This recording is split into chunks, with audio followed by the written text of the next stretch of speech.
अगर आप यूपीएसआई 2025 की तैयारी कर रहे हैं, तो आपको किसी भी क्वेश्चन को बनाने के लिए मैक्सिमम 10 सेकंड सफिशिएंट टाइम होता है। अगर आप 10 सेकंड से ज़्यादा समय लेते हैं क्वेश्चन बनाने के लिए, तो बहुत सारे क्वेश्चन आपके एग्ज़ाम में छूट जाएँगे। क्या होता है यूनिक तरीका क्वेश्चन को सॉल्व करने का और सेट नंबर 5 लेकर हम आ चुके हैं। जैसे ये क्वेश्चन देखिएगा, ऐसे क्वेश्चनों को बहुत सारे स्टूडेंट बड़े कन्फ्यूज़ हो जाते हैं ऐसे क्वेश्चनों को लगाने में, जोड़ने, घटाने, भाग देने में और कहीं न कहीं अपना टाइम बर्बाद कर देते हैं। मेरे हिसाब से अभी भी बहुत सारे लोग जो देख रहे होंगे, इस क्वेश्चन को करना होगा तो पहले तो क्वेश्चन को देख के ही सोचेंगे कि कैसे स्टार्ट करें या फिर क्या करें, या बेसिक तरीका लगाएँ और टाइम वेस्ट कर देते हैं अपना। तो किस तरीके से एग्ज़ाम में क्वेश्चन करना है, ये क्वेश्चन मेरे हिसाब से अगर देखा जाए, ऐसा क्वेश्चन अभी तक जितने भी एग्ज़ाम पूछे गए सीजीएल में, सीएचएसएल में, यूपीएसआई में, रेलवे में, हर जगह ऐसे क्वेश्चन को आप 10 सेकंड से कम समय में बना सकते हैं। सिर्फ टेक्निक पता होना चाहिए, सही लॉजिक पता होना चाहिए। आज सारे के सारे क्वेश्चन आपको कैसे बताया जाएगा, वो सीखेंगे कि कैसे एक कॉमन स्टूडेंट बनाता है और कैसे एक एडवांस और प्रो स्टूडेंट कैसे बनाता है, वो सारी चीज़ आपको सीखने को मिलेगी। अगर आपको ये वीडियो अच्छा लगेगा, तो वीडियो को शेयर ज़रूर करिएगा, वीडियो को लाइक ज़रूर करिएगा और साथ में कमेंट करके भी बताइएगा क्या कैसा लगा आपको वीडियो। क्लास स्टार्ट करने से पहले मैं बता देता हूँ, इसके अलावा maths by DP sir official app पे यूपीएसआई का ये केवल ट्रिक वाला बैच था, जिसमें हर चैप्टर के सारे प्रीवियस ईयर क्वेश्चन करा दिए गए आपके। जितने भी 17 वाले थे, 21 वाले थे, 24 वाले थे, लगभग 99% को सिलेबस हो चुका है। अब इसमें कोई बेसिक ओल्ड मेथड नहीं। अगर आप पहले से जानते हैं और अपने स्पीड को 10 गुना तेज करना चाहते हैं, तो अभी ये बैच मात्र 21 रुपए में मिलता है और इसमें ज्यादा क्लास भी नहीं है। हमको उम्मीद है कि मैक्सिमम 40 क्लासेस होंगे। अगर 40 क्लासेस देखा जाए तो 40 घंटे ही होंगे लगभग, वो भी कम हो सकता है, ज्यादा नहीं होने वाला है। तो अगर आप 40 घंटा पढ़ सकते हैं अपने एग्जाम से पहले और सही तरीके से प्रैक्टिस कर सकते हैं, तो आप अपने एग्जाम में अपने स्कोर को 100% बढ़ा सकते हैं, ये बोल सकते हैं। अगर हमारे स्टूडेंट हैं तो ऐसे क्वेश्चनों को लगाने में आपको 10 सेकंड से ज्यादा नहीं लगने वाला है। कभी भी अगर औसत का क्वेश्चन आ जाए, तो ऐसे क्वेश्चनों को हमेशा यूनिट डिजिट से लगाना है। बेसिक आपको आना चाहिए, क्योंकि जरूरी है। कहीं कहीं अब यूनिट डिजिट से लगाना है कि नहीं लगाना, ये कैसे डिसाइड करेंगे एग्जाम में। तो सबसे पहले आपको ये चेक करना है क्या सबके यूनिट डिजिट अलग अलग है, then go with unit digit method. अगर लगता है कि दो ऑप्शन के यूनिट डिजिट सेम सेम है, तो यूनिट डिजिट नहीं लगाना, आपको बेसिक तरीके से ही जाना है। तो हमने क्या बोला कि यूनिट डिजिट का मतलब, देखिए इसमें क्या बोला क्वेश्चन, पहले पढ़िए। 5 क्रमागत महीनों का कुछ बिक्री दिया हुआ है और टोटल हमको चाहिए कितना, 6600 की औसत बिक्री प्राप्त करने के लिए उसे छठे महीने में कितने की बिक्री की जानी चाहिए। तो हमको देखिए औसत क्या निकलता है, 6 महीने का आप पूरा बिक्री निकालिए, उसमें 6 से भाग दीजिए, हमारे पास क्या आना चाहिए, ये आना चाहिए। तो हमने देखा कि इसका यूनिट डिजिट 5 है, 5 ले लिया हमने। इसका देखिए 7 है, दूसरे वाले का 5 है, फिर 0 है, फिर 2 है, फिर लास्ट वाला छठा हमारे पास। देखिए ये 5 महीने तो हो गए, ये छठा महीना है, इसमें किससे भाग देना, 6 से। और रिजल्ट में यूनिट डिजिट कितना आना चाहिए, 0 आना चाहिए। हमको इसको 0 गुणा करेंगे तो भी 0 आ जाएगा। जोड़िए इनको, 7 5 12, 5 17 2 19, 19 प्लस एक्स बराबर में 0 आना चाहिए। यानी इस एक्स के जगह पे क्या वैल्यू होनी चाहिए जो इसमें जोड़ने पे 0 आ जाए यूनिट डिजिट, तो बोलेंगे 1 होना चाहिए। तो आंसर आपका आ चुका है। अब यही सारा प्रोसेस अगर आप पूरा लिख के सॉल्व करते हैं, यानी ये मैंने सिर्फ यूनिट डिजिट लिखा है, आप अगर ये पूरा नंबर लिखते तो पूरे को जोड़ना पड़ता, फिर 6 से भाग देना होता है, इधर गुणा करके फिर घटाना पड़ता, तो भी आंसर आ जाता। लेकिन उस प्रोसेस पे तब जाना है जब आपको लगे कि हमारे पास कई सारे ऑप्शन ऐसे हैं जिनके यूनिट डिजिट सेम हैं, या फिर डिजिटल सम का भी यूज कर सकते हैं, लेकिन इसमें ज्यादा बड़ा हो जाएगा। तो पूरा करने की जरूरत नहीं, एग्जाम में अगर इस तरीके से करेंगे तभी आप दूसरों से आगे निकल पाएंगे, नहीं तो आप भीड़ के हिस्से ही रह जाएंगे। जहाँ बहुत सारे लोग होते हैं बस कॉमन तरीके से सोचते हैं, तो आपको एडवांस टेक्निक लगाना पड़ेगा। यदि एक व्यक्ति हॉस्टल के कॉलेज जाने तक 20 किलोमीटर प्रति घंटा की चाल से साइकिल चलाता है, 14.5 की देरी से पहुंचता है। यदि वह 24 किलोमीटर प्रति घंटा की चाल से साइकिल चलाता तो इतने मिनट जल्दी पहुंच जाता। तो इसमें देखिए स्पीड का रेशियो दिया है, स्पीड का रेशियो हमारे पास कितना दिया, तो बोलेंगे 20 और 24 का, ये कॉमन है। टाइम का रेशियो इसका उल्टा हो जाता है, उल्टा मतलब 24 और 20 हो जाएगा। तो काट भी सकते हैं, 4 से 6 बार में, 4 से 5 बार में। तो इनके बीच का जो डिफरेंस है ना, यही तो हमको निकालना है। देखिए एक जगह देरी हो रही है, एक जगह जल्दी हो रहा है, तो दोनों जुड़ जाएंगे। कितना आ जाएगा, 1 यूनिट की वैल्यू 29 है, 6 की वैल्यू 6 गुणे में 29 हो जाएगा। तो देखिए इस टाइम का इसके साथ गुणा करना था। देखिए इस टाइम का स्पीड के साथ गुणा करेंगे, डिस्टेंस बराबर स्पीड इनटू टाइम होता है। अब अगर इसमें गुणा करने में टाइम वेस्ट करेंगे तो गड़बड़ हो जाएगा। क्यों? क्योंकि लास्ट सेट में भी मैंने बताया था, कुछ नंबर ऐसे दिए जाते हैं जिनको आपको ध्यान से देखना है। 35 है, 29 है, 31 है। 29 मतलब 29 से कटने वाला आंसर ना। हमको ये पूरा भी नहीं करना था, ये कॉमन स्टूडेंट के लिए है। हमने यही देखा कि ये जो टाइम है, टाइम दोनों देखिए, एक जल्दी वाला एक देरी वाला, दोनों को जोड़ के 29 आ रहा है। तो हमारा इस डिस्टेंस जो होता है स्पीड इनटू टाइम में आएगा। भले इसको 60 से हम भाग देंगे, लेकिन 29 तो रहेगा ही रहेगा हमारे पास मिनट में। तो 29 का गुणा होगा, तो 29 से कटने वाला अगर एक ही ऑप्शन दिया है, तो हम इस पूरे प्रोसेस में नहीं जाएंगे। अगर आप पूरा भी लगाना चाहें तो स्पीड हमारे पास 20 थी, टाइम 6 गुणे में 29 है, इसको नीचे में भाग दे देंगे 60 से 0 कट जाएगा, 6 से 6 कट जाएगा, 29 गुणे तो आ जाएगा, ईजी है। लेकिन अगर आप अपना 10 सेकंड भी बचा लेते हैं तो भी आप कई हजारों स्टूडेंट से आगे निकल सकते हैं। एक समानांतर श्रेणी का 27वां और 44वां पद दिया हुआ 30 पदों का योगफल निकालना है। तो क्या इस क्वेश्चन को करने के लिए आपको एग्जाम में कैसे सोचना चाहिए? नॉर्मल स्टूडेंट क्या सोचता है? देखिए वो क्या सोचेगा कि फार्मूला तुरंत लगाएगा, SN बराबर आना भी चाहिए आपको फार्मूला, हम ये नहीं बोला नहीं। 2a plus n minus 1 into में d है। अब ना तो हमारे पास a है ना तो d है, हमको हमारे पास n की वैल्यू थी कि हाँ ये 30 बटा में 2 यानी कि ये वाला 15 और बाकी ये चीजें हमको लिखनी पड़ेगी। तो हमने क्या देखा कि ये 15 जो है ना 15 का गुणा किया जा रहा है इसके अंदर में, यानी कि 15 जो है ये 5 और 3 का गुणनफल है। मतलब जो भी नंबर होगा वो 5 3 से कटने वाला होना चाहिए, और कोई नंबर इसमें नीचे में तो आएगा नहीं जिसको काटेगा, यानी फ्रैक्शन में तो ये होता नहीं है। तो 5 3 से 5 से कटने वाले सब में 0 है, लास्ट में 5 से कट जाएगा। 3 से कटने का तरीका क्या होता? तो बोलेंगे 9 कट जाएगा, 5 1 6 कट जाएगा, 4 नहीं कटेगा। तो ये काटा हमने, देखिए 9 कट जाएगा, 4 2 6 कट जाएगा, 1 नहीं कटेगा। 9 कट जाएगा, 4 2 6 ये पूरा कट गया। ये वाला 9 कट गया, 4 3 7 1 8 नहीं कटा, मतलब ये वाला आंसर है 11 940। अब ये इतना ही करना था एग्जाम में, यानी 3-4 सेकंड का क्वेश्चन है। अगर आप पूरा करना चाहें, अगर एक कॉमन स्टूडेंट जैसा सोचना चाहते हैं तो बेसिक तरीका भी समझिए। कैसे? अगर हमारे पास 27वां पद है तो इसमें एक कम कर देते हैं हम, 26 डी हो जाता है। ये क्या होता है हमारे पास a प्लस 26 डी, इसकी वैल्यू 444 दिया है। 44वां बोला है तो a प्लस कितना होगा, ये 43 दी, ये बेसिक कॉन्सेप्ट है। ये 512 दिया है। इसमें से एक बार इसको घटा लेते हैं, छोटे वाले में, ये इससे कट जाएगा, इसमें घट जाएगा, ये 17 डी आ जाएगा, इसको घटा लेंगे कितना आ जाएगा, 12 4 8 और 6, तो डी की वैल्यू 4 आ गई। अब यही 4 इसमें रख देंगे तो a की वैल्यू निकाल सकते थे। देखिए इतना टाइम लग रहा है ना, 26 गुणे 4 104, इसमें घटा लेंगे तो 3 4 से 4 कट जाएगा, ये 4 और 3 340 आ गया हमारे पास। यानी ये डी का मान इसमें रखा हमने, फिर घटाया तब ये आया। और मैं जल्दी कर पा रहा हूँ, आपको समय लग सकता है और भी। फिर हम इस वाले फार्मूले में आएंगे कि हाँ सर यहाँ रख लेते हैं, 340 है, 680 हो जाएगा, और ये डी एक कम हो जाएगा यानी 29 हो जाएगा, डी की वैल्यू 4 है। फिर इनको हम जोड़ देंगे, ये 15 है हमारे पास, और ये 29 गुणे 4 हमारे पास 116 होता है। 6 1 700 780 796 हो गया, 796। अब पूरा गुणा कर लेंगे तो 11,940 आ जाएगा। तो इस प्रोसेस में कहीं ना कहीं आप ये प्रोसेस करेंगे, डी का मान निकालेंगे, ए का मान निकालेंगे, फिर रखेंगे। तो जुगाड़ भी साथ में सोचना है, ये ऐसा नहीं कि ये आना नहीं चाहिए आपको, बिल्कुल आना चाहिए आपको। इसलिए मैंने बोला ना कि आपको जो बैच है उसमें कॉन्सेप्ट के साथ आपको सीखना है। अगर विदाउट कॉन्सेप्ट आपने डायरेक्ट लगा दिया, मान लीजिए ऐसा ऑप्शन आ गया कि 2 ऑप्शन मिल गया, फिर तो आप फेल हो गए वहां पे। तो दोनों आना चाहिए, लेकिन अगर है ऑप्शन उस तरीके से एग्जाम बनाया जाता है, आप ध्यान से देखेंगे तो हर जगह कोई ना कोई लूप होल दिख जाता है क्वेश्चन में। बस आपको उसको ढूंढना होता है, और ये प्रैक्टिस करने से ही आएगा आपको। जैसे बोला इसमें क्या है कि एक धन राशि चक्रवृद्धि ब्याज है, ध्यान रखिएगा, 15 वर्षों में अपनी 2 गुनी हो जाती है। तो समान ब्याज पे अपराशि 256 गुनी कितने वर्षों में होगी? तो इसके सारे कई सारे टिकट 256 है, तो हमने बोला कि ये 2 के पावर 8 होता है, तो 15 में 8 का गुणा कर लिया, 120 आ जाएगा। फिर एक कॉमन सेंस वाला तरीका भी आपको आना चाहिए कि जैसे कोई धनराशि 1 से 2 होने में 15 साल लगती है, फिर 2 से 4 होगी, 4 से 8 होगी, 8 से 16 होगी, 16 से 32 होगी, 32 से 64, ये भी आना चाहिए, बहुत जरूरी है। 32 फिर 256 होगा, यानी कितने गैप बने, 1 2 3 4 5 6 7 8 8 बना, यानी कि हर साल 15 15, यानी 8 से गुणा होगा, 120 आ जाएगा। ये हो गया हमारे पास। ये दोनों तरीके हो सकते हैं लगाने के लिए एग्जाम में, दोनों सही है। एक पावर क्रिएट कर सकते हैं, लेकिन ये चीजें तब तक इजी लगती है ना ऐसे पावर क्रिएट करना, जब ये 2 गुना 4 गुना होता है। अगर हमने बोला कि 6.25 गुना चल रहा है, फिर आपका मेथड फेल हो जाएगा, फिर यही काम करेगा। हमने बोला कि कोई धनराशि 1.5 गुना चल रही थी, 1 का 1.5 गुना तो बोलेंगे 1.5 गुना, फिर 1.5 का, फिर हमने 1.5 का और गुना कर दिया तो कितना आ जाएगा, 2.25 गुना है, फिर इसका करेंगे। तो ये चीजें हमको गैप वाला भी मेथड आना चाहिए जो आपको कॉन्सेप्ट क्लास में सिखाया गया। लेकिन हम बात करते हैं प्रो स्टूडेंट की, यानी जो एकदम यूनिक होते हैं कि 15 वर्षों में हो रही है, यानी कि जो भी ईयर होगा एक गैप की वैल्यू 15 है, यानी जो भी आंसर होगा वो 15 के गुणनफल में आएगा। तो हमने देखा 15 से कटने वाला तो एक ही नंबर है, तो फिर हम ये सब क्यों करें?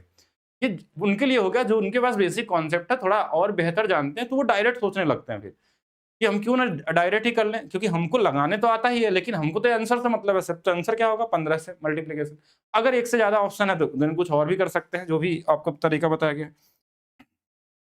फिर से देखिए, जब एक डेटा कार्ड इतने रुपए में बेचा जाता है तो 27 का लाभ होता है। 27 का लाभ मतलब कोई धनराशि बेची जा रही है वो 27% के लाभ है, मतलब 127% की वैल्यू।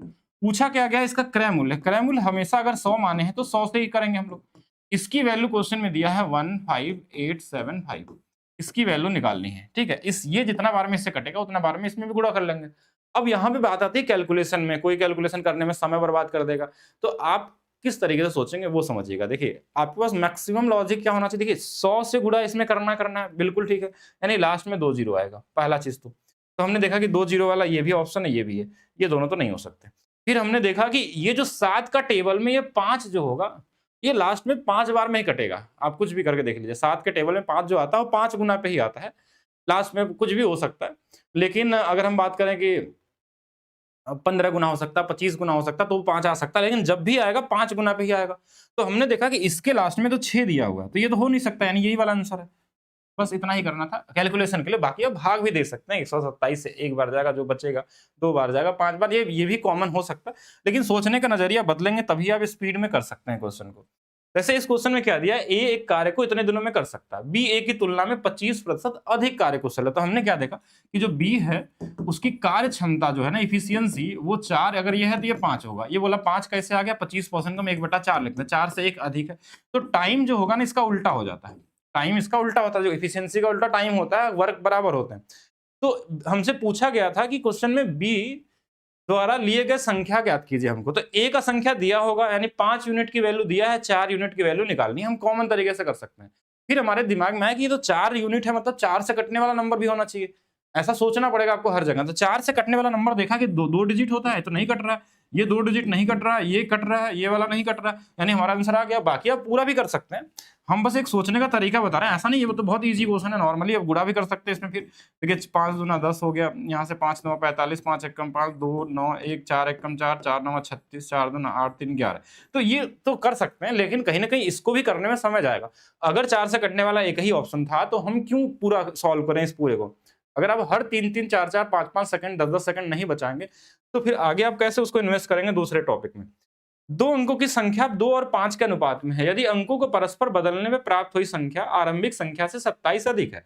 अगर देखा जाए कभी भी किसी संख्या को अलट-पलट दिया जाए, घटाया जाता है, तो हमेशा उनका जो डिफरेंस होता है ना, 9 के मल्टीप्लिकेशन में आता है। जैसे 27 दिया तो 18 भी हो सकता है, 9 भी हो सकता है, 36 भी हो सकता है, 45 भी हो सकता है। यही नंबर आते हैं 9 के मल्टीप्लिकेशन में। जब जोड़ा जाता है तो 11 से कटने वाले नंबर होते हैं, 11 के मल्टीप्लिकेशन में आता है। अच्छा, दूसरा चीज, हमको ये सब से मतलब नहीं है, क्या लॉजिक है इसके पीछे का, कि इन नई संख्या ज्ञात की, यानी उसको उलट देंगे तो ये 5-2 के अनुपात में आएगा, और 5-2 का अनुपात सिर्फ एक ही ऑप्शन में दिया था। तो एग्जाम में तो हमको सिर्फ अनुपात देखना था। अगर मान लीजिए 2 ऑप्शन होते, तब हम उनके डिफरेंस को उल्टा करके देखते हैं किसमें 27 आ रहा है, फिर हम चेक करते हैं आगे क्या करना है। नेक्स्ट देखिएगा। अच्छा, डीआई के आपके जो 2021 वाले में थे, लगभग 4-4 5-5 क्वेश्चन भी पूछे गए थे सेट में, और लेकिन डीआई सबसे आसान टॉपिक है आप लोगों का नंबर गेन करने का। अगर बेसिक परसेंटेज, औसत और रेशियो पता है, इससे ज्यादा कुछ होता नहीं डीआई में।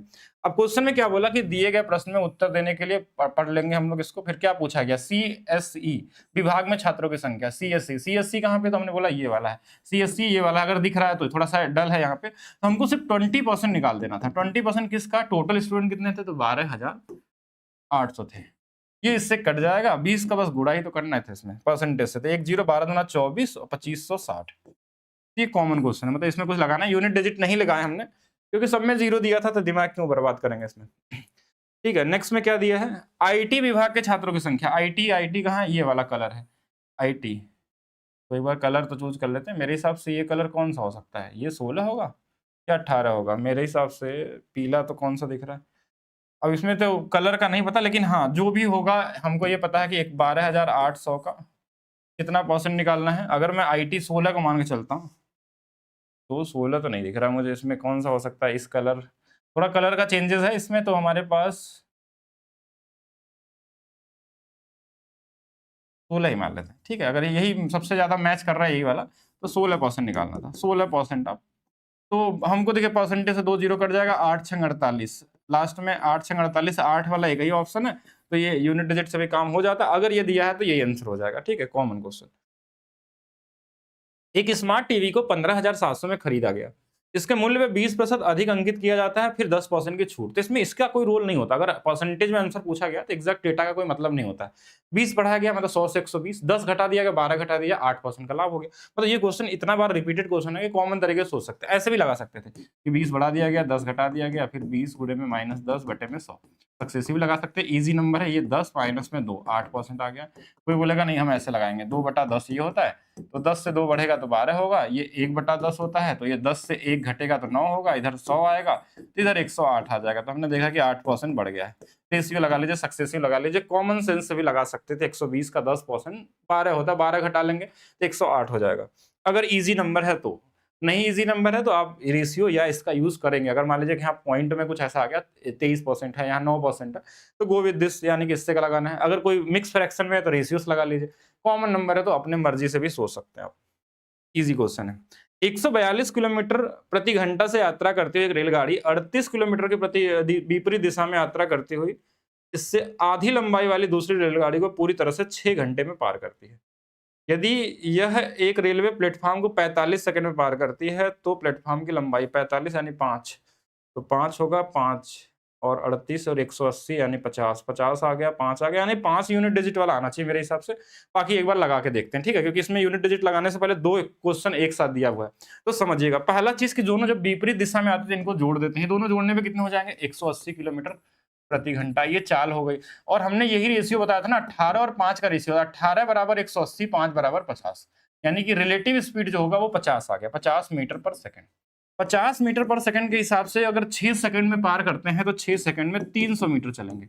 इसमें इन दोनों का लंबाई का अनुपात 2:1 का है। कैसे 2:1 पता चला? क्वेश्चन में बोला था जो दूसरी वाली ट्रेन है ना वो उसकी आधी लंबाई की है, तो अगर ये 2 होगा तो 1 होगा, 4 तो इसको 2, तो 3 बराबर अगर 300 है तो 2 बराबर 200 और 1 बराबर 100। मतलब एक ट्रेन जो है ये बड़ी तेजी से चल रही है, वो 200 मीटर की है और ये 100 मीटर की है। अब आगे क्वेश्चन में क्या बोला गया कि यदि यह रेलवे प्लेटफॉर्म को 45 सेकंड में पार करती है, यानी यही रेलगाड़ी अगर 142 वाली जो है, इसको अब देखिए, अब इसको फिर मीटर पर सेकंड में बदलना होगा तो 5/18 से गुणा करना होगा, 45 सेकंड में चलती है। तो चलिए काट लेते हैं, 9 से 2 बार, 9 से 5 बार, और ये 2 से कट जाएगा 7 और 1, यानी कि 71 गुणे में 25 का गुणा करना। यूनिट डिजिट 5 है और 0 में घटेगा तो यही आएगा, आंसर तो सही है। अब देखिए कैसे गुणा करना ये समझेगा। 71 गुणे में अगर 25 की बात करें, 25 गुणे 7 175, यानी कि 1750, 25 एकम 25 यानी कि 1775 आ जाएगा।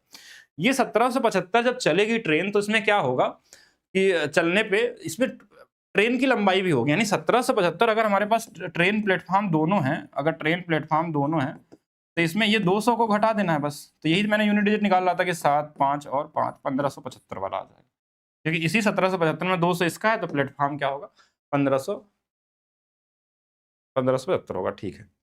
चलिए नेक्स्ट देखिएगा, 45 फैक्टोरियल 45 को पूरी तरह विभाजित करने में 2 की उच्चतम घात। किसी भी फैक्टोरियल में किसी भी नंबर का अगर पूछा जाए कितने बार आता है उच्चतम घात, तो नॉर्मली उसी से भाग देगा। अगर 3 से बोलता 3 से भाग देते, 45 से करिए, 3 से कितने बार, अच्छा 2 पूछा है ना तो 2 से भाग दे देंगे।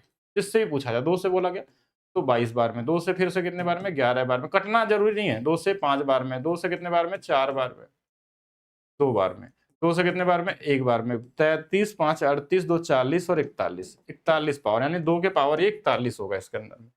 तो टोटल 2 इसमें कितने बार आएंगे 41 बार आएंगे। एक कॉमन क्वेश्चन है, पूछा गया था।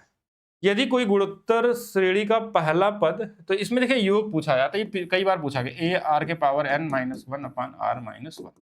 तो a की वैल्यू देखिए पहला पद 12 दिया है, r 4 है और 4 ही हमारे पास हो, 4 के पावर 4 - 1, नीचे में 3 है, 3 से ये 4 बार में कट जाएगा, ये 256 1 यानी 255 हो जाएगा। तो 250 का 4 गुना 1000 होता है और 5 का 4 गुना 20 होता है। तो 1020 आपका क्या होगा, राइट आंसर होगा। ये बेसिक कैलकुलेशन था, ठीक है। अगर ये फार्मूला याद है तो इजी तरीके से कर सकते हैं। नेक्स्ट क्वेश्चन में क्या बोला गया कि 23 सेंटीमीटर त्रिज्या वाले गोले का पृष्ठीय क्षेत्रफल गोला का क्या होता है 4πr² होता है। अगर अर्ध गोला होता है तो 3πr² होता है, ध्यान रखिएगा। कुल पृष्ठीय क्षेत्रफल तो देखिए ये 4 हो गया, पाई की वैल्यू क्वेश्चन बोला 3.14 लेना, आर की वैल्यू 23 गुणे में 23 है, 23 का स्क्वायर सीधा लिख लीजिए 529, ये 529 आ गया। अब देखिए इसमें पहले तो यूनिट डिजिट का सहारा लीजिए, क्योंकि हमको ये वैल्यू दे दिया फिक्स मान, तो हम यूनिट डिजिट निकाल सकते हैं। 9 चौके 36, 6 चौके 24, 4 आएगा, तो यानी ये 2 ऑप्शन तो गए। अब इन्हीं दोनों में से कोई एक होगा, तो अब लास्ट के 2 डिजिट निकालते हैं। कैसे? चलिए लास्ट के 2 डिजिट निकालना है तो इसका इसमें गुणा करना आसान है। 5 चौके 20, 29 गुणे 4 116, यानी 2116 ये हो गया। इसमें हमको 314 का गुणा करना, पॉइंट बाद में लगाएंगे, 6 गुणे 4 24 लास्ट में आएगा, 6 कम 6 4 और देखिए 6 और 4 10, 10 और 2 कितना आ जाएगा 12, लास्ट में 24 आएगा। 24 वाला मतलब ये वाला गलत हो गया, बी वाला आपका क्या होगा राइट आंसर होगा। थोड़ा यूनिट डिजिट का सहारा लेके यूज कर सकते, नहीं तो पूरा भी मल्टीप्लाई करने में समय ज्यादा लग जाएगा। और यहाँ हमने देखा यूनिट डिजिट अलग अलग है तो कर सकते थे।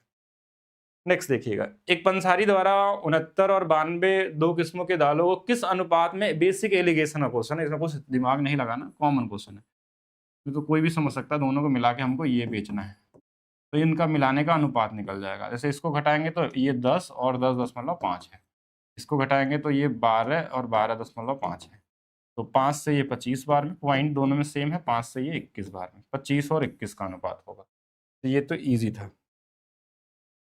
साधारण ब्याज पे निवेशित धन का, इसका एक अलग से वीडियो बनाकर ट्रिक बताया गया था, कॉमन क्वेश्चन है। साधारण ब्याज वाले में बड़ा आसान होता है, 19 वर्षों में 3 गुना हो गया, 3 हो गया मतलब 2 बढ़ा होगा, 2 की वैल्यू हमारे पास 19 है। अब बोला कि समान ब्याज दर पे 21 गुना पूछा गया, 21 मतलब कितना बढ़ाना होगा 20 बढ़ाना होगा। तो 2 बराबर देखिए, अगर 19 है तो इधर अगर इसके आगे अगर हम 20 की वैल्यू तो 1 जीरो बढ़ा, तो इधर भी 1 जीरो बढ़ा दीजिए बस। क्या बोल सकते हैं इसका 10 गुना तो ये भी 10 गुना, तो 190 आपका क्या होगा राइट आंसर होगा। ये 2-3 सेकंड वाले क्वेश्चन है एग्जाम में, इसमें ज्यादा दिमाग नहीं लगाना चाहिए। ये बेसिक ऐसा क्वेश्चन आपको एससीएफ में मिलेगा, एलसीएम एससीएफ में आते हैं कि एक वनपाल, इतने सेब, इतने वृक्ष हैं, इतने केले के वृक्ष हैं और 52 आम के वृक्ष, 152 आम के वृक्ष हैं, और नंबर देखते आपको माइंड में आ जाना चाहिए, देखिए 19 से कटने वाला नंबर है, और कहीं ना कहीं जो इसका एससीएफ होगा 19 होगा या तो 19 का गुणनफल होगा, ठीक है।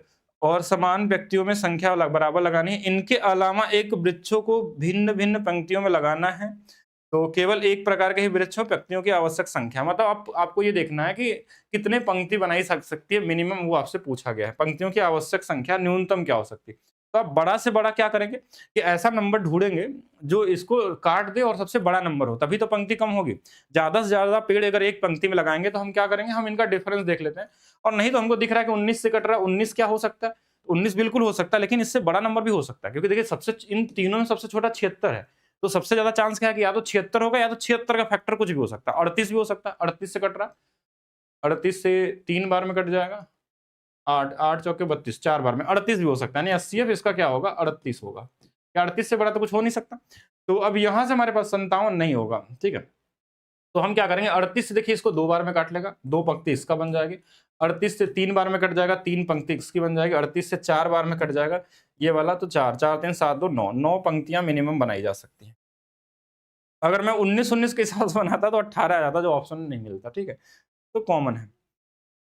एक दुकानदार 120 रुपए प्रति केजी के मूल्य पे 190 केजी चावल खरीदे, उसने समान, उसमें से कुल मात्रा में से 70% को 150 रुपए प्रति, अच्छा इसका एक ट्रिक का वीडियो बनाया गया था अलग से यूपीएसआई का, प्रॉफिट लॉस का, जो नहीं देखे होंगे जरूर देखेंगे जाके इसको, इस टाइप के क्वेश्चनों को कैसे करना है अगर पूरा और डिटेल में समझना, और भी क्वेश्चन उसमें है। तो हमने बताया था इसे 70%, इसमें जेएसएम यूज कर सकते हैं एलिगेशन। 70% का मतलब होता है कि 7 हिस्सा, 3 हिस्सा और टोटल 10, 10 का 70%, 7 3 और ये, इसको बेच दिया गया था, नहीं पता है, इसको बेच दिया, टोटल में 55% का लाभ चाहिए, इसको बेचा गया है 150 रुपए में, और मूल्य कितना था तो बोलेंगे 120 रुपए का, तो कितना ज्यादा में बेचा गया होगा 30 रुपए, 30 रुपए 120 का कितना है तो बोलेंगे 1/4, 1/4 कितना होता है 25%, मतलब जो 7 हिस्सा है इसको 25% के लाभ पे बेचा गया है, इसको कितने के लाभ पे बेचेंगे यही निकाल देना है। अगर ये लाभ निकाल दिया तो उसको हम वैल्यू मूल्य में भी निकाल सकते हैं, तो चलिए निकालते हैं। जीएसएम क्या बोलता है, जीएसएम ये बोलता है कि इससे ये कितना कम है या ज्यादा है, तो इससे ये कम है -30, इसमें कितने लोग हैं तो 7 लोग हैं। अब ये किससे भाग होगा तो बोलेंगे इसमें 3 लोग हैं, जिसका जो आंसर चाहिए हमको 3 से भाग देना है, तो बोलेंगे 3 से कट जाएगा, ये माइनस में हमारे पास 70 आ गया।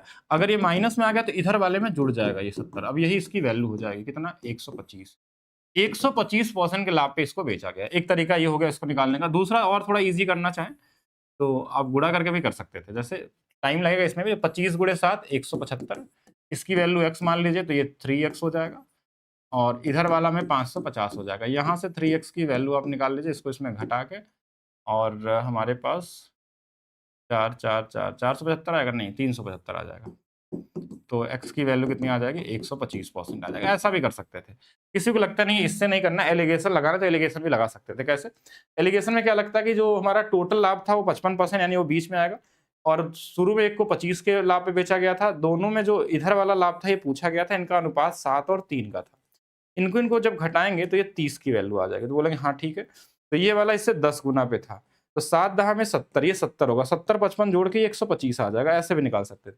यानी कि जो बीच वाला सामान हमारे पास शेष बचा है उसको हमको 125% के लाभ पे बेचना है, और उसका मूल्य कितना है, तो 120 का 125% निकालना है, यानी 225 कर देंगे, 225% निकाल लीजिए सीधा।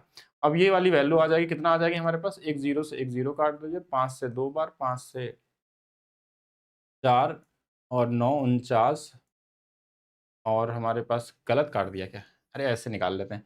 125 को हम क्या लिखते हैं हम लोग, 5/4 लिखते हैं, यानी 120 रुपए का सामान है, इसमें 5 बढ़ जाएगा तो ये 9/4 आ जाएगा। 4 से ये 3 बार में, 9 गुणे 3 27, 270 रुपए में कितना हो जाएगा, 270। इजी तरीके से कैलकुलेशन करिए, बाकी 125% निकाल के जोड़ भी सकते थे तो भी आंसर हमारे पास आ जाता था। नेक्स्ट, अगर ये विजिबल है तो ठीक है, इसको भी लगाते हैं हम लोग। यह ग्राफ एक वर्ष के 5 अलग अलग कंपनियों के एयर कंडीशन के उत्पादन और बिक्री को दर्शाता है। सभी कंपनियों द्वारा एयर कंडीशन का औसत उत्पादन, एयर कंडीशन का औसत उत्पादन, यानी ये प्रोडक्शन दिया है, इसका 25 है, इसका 30 है, 29 है, औसत का मतलब जोड़ के बस भाग देना कितने हैं, 5 से भाग दे देना है पहले तो। अब ये कितना हो जाएगा, इनको जोड़िए, 2 3 5, 5 1 6, 3 9, 2 11, 110 तो यही हो गया। 5 9 5 14, 4 18, 3 21, 21 और जोड़ लेते हैं, 131 में बस भाग देना 5 से 2 बार में, और 5 36, 5 दूना 10। तो ये हमेशा इजी होता है, कॉमन क्वेश्चन आते हैं। बाकी इसको, अच्छा एक और क्वेश्चन है, इस बार क्या पूछा गया है, दर्शाता कंपनी एस द्वारा विक्रय उसके उत्पादन का कितना प्रतिशत है। कंपनी एस यहाँ पे है, सेलिंग 30 है और 34 रुपए उसका उत्पादन, यानी जो 30 है इस 34 का कितना परसेंट होगा, तो ये बोलेंगे ये कितना हो जाएगा, तो बोलेंगे ये लगभग 15/17 हो गया। अब 1/17 की वैल्यू सबको पता होना चाहिए, 5 सही 5 17 × 85, 15/17% होती है। अगर ये याद है, नहीं तो भी ऐसे कर लेंगे, 15 गुणे में 5 सही 15/17%, 15 × 75 75% से ज्यादा आएगा। 15 गुणे 15 हमारे पास 225/17, ये वाला और आ जाएगा। जोड़ देते हैं, लगभग 17 6 का 102, 17 6 12, 17 100 100 100 100 104, यानी कि लगभग 13 बार जाएगा, यानी कि 75 में लगभग 13 और जुड़ेगा, बाकी जो भी आया छोड़ दीजिए इसको। तो 8 और 8 यानी 88% से थोड़ा ज्यादा आएगा, और एक ही ऑप्शन है पॉइंट में, यही वाला आंसर आएगा। बाकी ये सब तो एग्जैक्ट वैल्यू तो आएगा ही नहीं, तो ये तो वैसे ही गलत है। अप्रोक्स निकाल दिया हमने। भिन्न ज्ञात कीजिए, ये सबसे आसान क्वेश्चन है जो लगभग कई सेट में पूछा गया था। जो नंबर रिपीट होता है, जैसे अगर ये लिखा है 5505, तो इसमें ये रिपीट हो रहा है, तो कैसे निकालते हैं कि जिस नंबर पे बार नहीं होता इस टोटल में घटाना होता है, यानी इस 505 में अगर 50 घटा लेंगे तो ये 455 आ जाएगा। और फिर दूसरा, जिस पे बार होता है उतने बार 9, जिस पे बार नहीं होता उतने बार 0, तो कौन सा आंसर होगा, ये वाला होगा। ये कॉमन चीजें हैं। 3 पाइप हैं ए बी सी, एक टंकी को 336 घंटे में भर सकते हैं।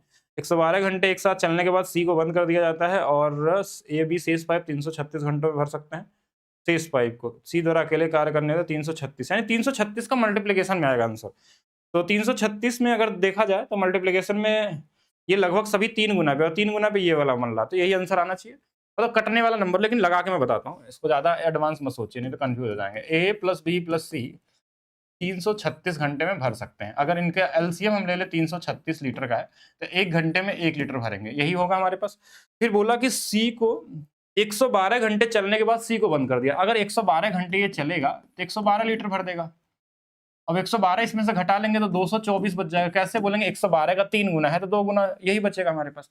अब इसी को कौन काम करता है, ए और बी शेष भाग को इतने घंटे में भाग करते हैं, यानी इस काम को जो बचा हुआ है इसको ए बी 336 घंटे लेते हैं, तो काट दिया जाए। देखिए 112 का 2 गुना है, 112 का 3 गुना है, यानी ए और बी दोनों की मिला के जो क्षमता है वो 2/3 है। 3 टोटल से यानी 2/3 है।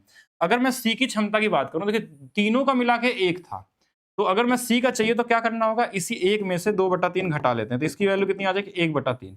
अब सी का ही पूछा था तो यही 336 था, और सी की क्षमता 1/3 है, यानी ये 3 से ऊपर गुणा हो जाएगा, तो 3 से गुणा कर लेंगे, यानी 3 6 18, लास्ट में 8 वाला एक ही आंसर है, तो यही हमारा क्या हो जाएगा। ऐसे भी कर सकते हैं, 3 × 3 1 936 × 3 108, यानी 1008 आ जाएगा, तो ये वाला आंसर हो जाएगा। नेक्स्ट, 2 व्यक्ति ए और बी व्यापार में क्रमशः इतने इतने रुपए की राशि निवेश करते हैं। वे सहमत होते हैं कि लाभ के 40% को उनके बीच बराबर बांटा जाएगा। ठीक है, थोड़ा सा लैंग्वेज बेस्ड क्वेश्चन है लेकिन कॉमन क्वेश्चन है। शेष लाभ को उनके निवेश के अनुपात में बांटा जाना चाहिए। यदि ए और बी की तुलना में इतने रुपए अधिक प्राप्त होती है, कुल लाभ ज्ञात कीजिए। कॉमन सेंस सोचिए, 40% इन्होंने सेम बांट लिया होगा, जो बचा हुआ 60% होगा ना, उसी में किसी को ज्यादा या कम मिला होगा। जो 60% लाभ होगा, अब वो किसके हिसाब से मिलेगा? इनके निवेश के हिसाब से। 3 जीरो से पहले 3 जीरो काट दीजिए। 11 से देखिए ये कट जाएगा, 11 से ये 14 बार में और 11 से ये 10 बार में, यानी इनका जो निवेश का अनुपात है दोनों का, वो 14 और 10 है। थोड़ा और काट लेते हैं, 7 और 5 है। और इनके बीच का जो अंतर है ना, वो 2 यूनिट है। यही तो दिया है क्वेश्चन में कि 2520 रुपए है। टोटल अगर देखा जाए 5 2 7, 7 यूनिट की वैल्यू कितनी आ जाएगी? 12 ना, कहाँ से गलत जोड़ दे रहा हूँ मैं, 12 यूनिट की वैल्यू कितनी आएगी? तो आप बोलेंगे ये इससे 6 गुना पे है, तो इस 2520 का भी 6 गुना हो जाएगा। तो ये हमारे पास क्या हो जाएगा? ये लाभ हो गया हमारे पास।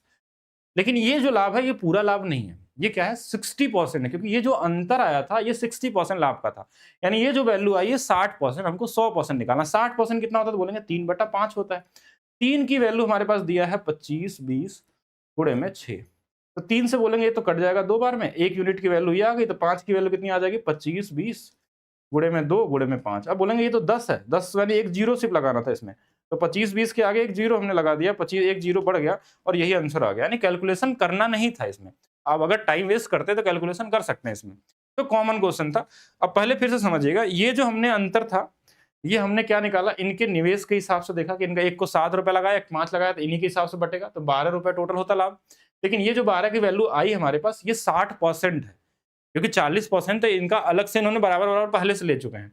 तो 12 की वैल्यू हमारे पास टोटल लाभ आ गई, जो हमने लिखा कि 3/5 होती है। 3/5 का मतलब 60%। 3 की वैल्यू दिया था, टोटल हमने 5 की वैल्यू, यानी 60 की वैल्यू ऐसे भी लगा सकते थे। 60% इज इक्वल टू 2520 इंटू में 6। तो आप बोलेंगे ये 6 से 6 कट गया, और 10 की वैल्यू हमारे पास आ गई 25 और 20, तो 100% की वैल्यू क्या आ जाएगी? एक जीरो लगा देंगे, 25000। ऐसे भी कर सकते थे, तो भी वही सेम आंसर मिलता हमको। फिर से आ गया क्या? दिए गए प्रश्नों को उत्तर देने के लिए निम्नलिखित ग्राफ को ध्यानपूर्वक अध्ययन करें और सभी विभागों में, विषयों में, ट्रिपल ई और ई आई विभाग में, ट्रिपल ई ये वाला है, यानी ये कौन सा कलर है? 19% दिख रहा है शायद, और ई आई इस थोड़ा सा ऑरेंज टाइप का है। अब 16 जो भी होगा, इन दोनों को जोड़ के उतना परसेंट निकाल सकते हैं उसका। ये कॉमन क्वेश्चन है, यूनिट डिजिट नहीं लगा सकते, सब में सेम है, बाकी आपको सॉल्व करना होगा। राकेश अपनी मासिक आय का 10% घरेलू व्यय, 20% पुस्तकों पे, 25% कपड़ों पे शेष बचत करता है। गिनती करने पे उससे पता चला इतने रुपए बचत हुई, उसकी मासिक आय क्या है? 10, 20, 30 और 25, 55% तो उसने खर्च कर दिया। बचाया कितना होगा? 45%। 45 की वैल्यू 9/20 होती है, तो 9 की वैल्यू 16,083 है। 9 एक कम 9, कितना बचेगा? 7 70, 9 सत्ते 63, 63 के बाद कितना बच गया हमारे पास? 7 78 है, 9 8 72, 6 9 सत्ते 63, यानी इसमें हमको गुणा कर लेना है 1787 से। और दूसरा चीज हमारे पास एक कॉमन सेंस था यहाँ पे, अगर क्वेश्चन को बिना कुछ किए लगाना चाहिए था, तो हमने देखा कि इसमें 20 की वैल्यू निकालनी, इसमें एक ही जीरो है, तो जीरो वाला एक ही आंसर दिया है, तो बिना किए भी लगा सकते थे, लेकिन थोड़ा सा सॉल्व करना पड़ता हमको। तो यहाँ हमने देख लिया कि अब 2 से बस गुणा कर लेना, जीरो तो लास्ट में आएगा, 2 सत्ते 14, ये कैसे हो सकता है? 7 बार था ना, तो जीरो आ जाएगा, 7 दूना 14, 4 वाला आंसर आएगा। अच्छा, जीरो वाला एक आंसर ये भी दिया हुआ ना, हमने इसको देखा नहीं, तो ये वाला नहीं होगा, ये वाला आंसर आ जाएगा, ठीक है। हाँ, इसको भी देखना है आपको, तो ये वाला आंसर आएगा। तो इसका ध्यान देंगे, अगर 2 ऑप्शन मैच कर जाता तो नहीं कर सकते थे, ठीक है। अगर एक ऑप्शन होता तो कर सकते थे। एक बॉक्स में 1 रुपए, 5 रुपए, 10 रुपए के मूल्य वर्गों के सिक्के, इसका भी एक अलग से ट्रिक बताया गया था, रेशियो में जरूर चेक करिएगा, जिनकी कुल राशि 1360 है। तो ऐसे केस में हम क्या करते हैं? देखिए, इसमें सिक्कों की संख्या हमेशा बराबर दिया था, ऐसा नहीं कि इसमें यही टाइप के क्वेश्चन बनते हैं। स्पेशली आपके इस एग्जाम में एक टाइप का क्वेश्चन पूछा गया था, आपको रेशियो में सारे मेथड बताए गए हैं। तो 1 रुपए, 5, 6 और 10, 16 यूनिट की जो वैल्यू है वो हमारे पास 1360 दिया है। तो एक यूनिट की वैल्यू 13 से 8 और 5 बार में, और यही एक, देखिए एक सिक्का का संख्या आ गया ना, तो वही सभी संख्या होंगी, तो 3 से सिर्फ इसी में गुणा कर देना है। 3 5 15, 3 8 24, 1 25, तो 255 थे। इसका तरीका भी आपको सिखा दिया गया था। ये सभी क्वेश्चन हो गए आपके एग्जाम के जो पूछ